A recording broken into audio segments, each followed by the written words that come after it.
What's up, y'all? Diary of a Sing. Breaking news. Charlie Kirk looks like he was shot today. I saw the video. If you're queasy or you're sensitive to those videos, I would suggest not scrolling through Twitter. Don't seek out the video. But the reality is, I can describe it. He was shot in his neck, in the carotid, and I saw a long distance video. I also saw a close up video, and the blood's gushing down. It looks like it hit a carotid artery, and it's quite gruesome. I would recommend not to watch it if you're sensitive to those videos. But the thing is that there's a reality here that Charlie Kirk, he advocated for a lot of things that I don't agree with.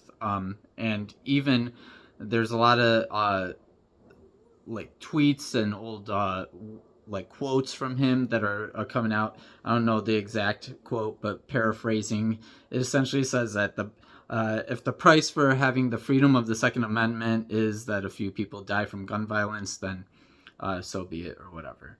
And he's a victim of this in this situation. And so uh, I'm not gonna do any like fake thoughts and prayers or whatever. The reality is he's a human being and he was shot. What I want to talk about is the boomerang effect of political violence and what this means for the left, what it means for moderates, what it means for our country. It doesn't even matter politically what side you're on. We have more guns than humans in this country. We have 330 million people, almost 400 million guns.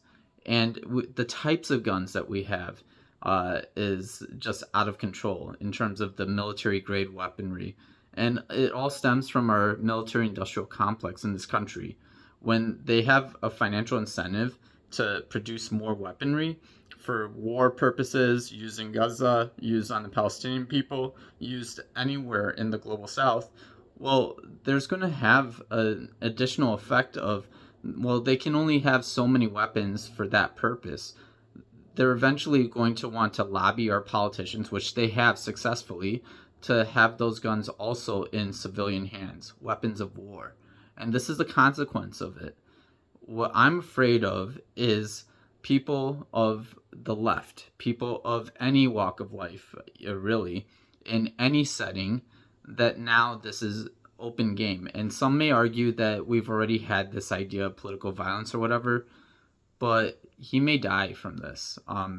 He right now they're saying he's in critical condition, but from the video I saw, I don't know how he survives this. So that's the fear for me right now is how desensitized are we to this violence? How much are we just going to troll the situation and recognize two things can be true? Like Charlie Kirk could have advocated for shitty policies and he did. And he could be a shitty human being, maybe. Um, all of that could be true, but also, do we have too many weapons? Do we have too many weapons in civilian hands? And how does that lend itself to political violence? How does that lend itself to the various things that we need to do when it comes to protests, when it comes to advocating for our communities through the political process? Because let's face it, the political process is a tool. It's not the end all be all. There's many different ways for us to maintain our rights, but this is a tool. And how is this tool going to be used in violent means? And is there a boomerang effect that's going to impact us all? So, anyways, I wanted to talk about that. Please like and subscribe, and please comment. This is an important discussion that we need to have in this country. This is an illness that we have in America that's unique to America. So we need to actually talk about it. And we can't throw up our hands in the air and say that we can't do anything about it because this is way too important. Thank you. God bless. And Waheguru Ji Ka Khalsa, Waheguru Ji Ki Fateh.